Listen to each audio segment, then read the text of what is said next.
Hey everybody, JJ Jerez, Jesse Montaño here in Ball Arena after the Avalanche take down the Anaheim Ducks 4-3 in overtime. Nathan MacKinnon getting the overtime goal, giving the Avalanche the first win of the season.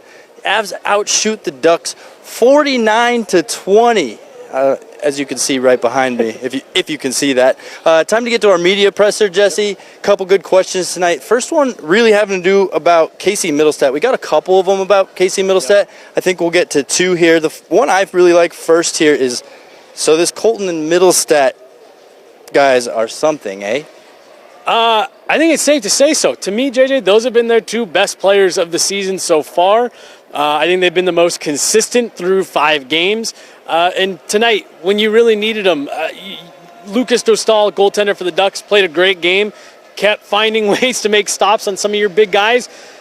When you're down so much depth like the Avs are, whatever depth you have, you want to see contributing. I thought they did that tonight. I think those two players in particular, Colton and Mittelstadt, have been maybe the only ones to do that through all 5 games. And here come the goalies behind us. Yeah, 5-on-5 goalie matchup going on behind us. Colton really has been versatile throughout this season. Anywhere you put him, he's been just playing the game you need him to play, so you really like that. Mittelstadt, the skill is just unbelievable. I mean, a breakaway goal tonight kind of made Dostal look like a silly guy. With that being said, is Casey Mittelstadt the most underpaid player on the team? He's playing like maybe the most underpaid player and maybe the most underrated player out with this Avs group right now. Look, we know about the names. We know about the Nathan MacKinnons, the Mikko Rantanens. Casey Mittelstadt was brought over from Buffalo last year and, was looking like, hey, he's a talented player. What can they get out of him? The play that we've seen from Mittelstadt so far, I mean, this is a no doubt set and forget top 6 center. And he looks like he's got room to grow playing alongside Nathan MacKinnon. I'm not going to put a ceiling on him. Next question for you here, but really, the refs, I think Dan, of course, alluding to the debacle we saw there throughout the game kind of from the referees and, of course, costing the Avs a couple goals. I would say the first 2 goals. Look, I said this verbatim in the press box. I am not a blame the refs kind of guy. You got to play the game. To me, the first one was a dead puck. Alexander Georgiev has that under his leg.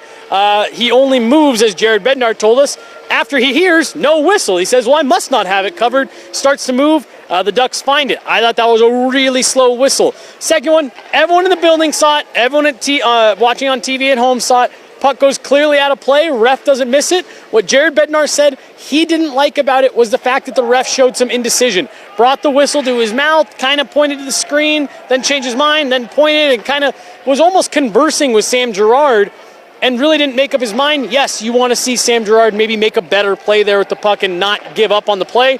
The music started. Both teams stopped skating. It felt like the play was done. I really thought this was a bad night for the refs. This is one of those nights where I'd love to get some availability with them after the game just to know what they saw. Not to, rip them or anything, but what were you seeing on that? I thought they cost the Avs a couple of goals.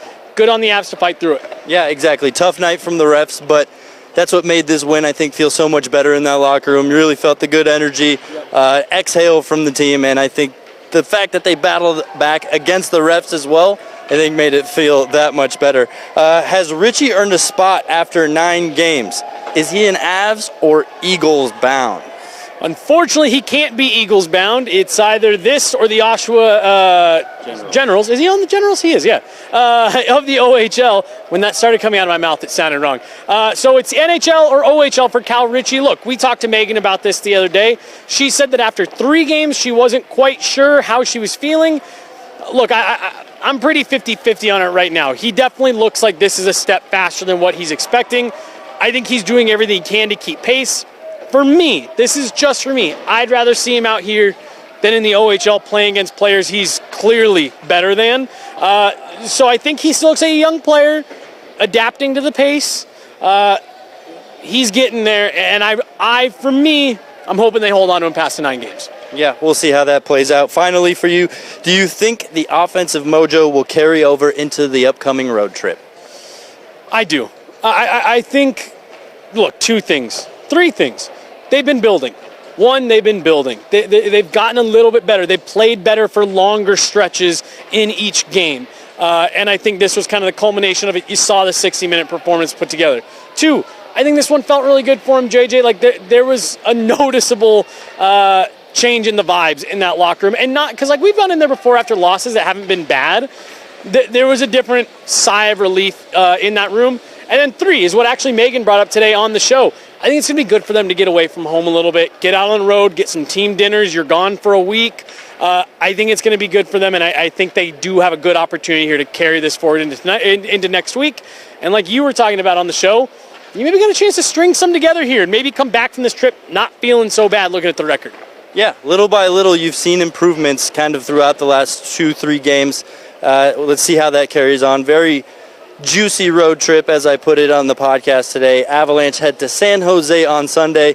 Other than that, that will do it from us from Ball Arena. I went with from a little bit too early. That will do it for us from Ball Arena. For Jesse, I'm JJ. Thanks for hanging out with us. We're going to watch some goalies.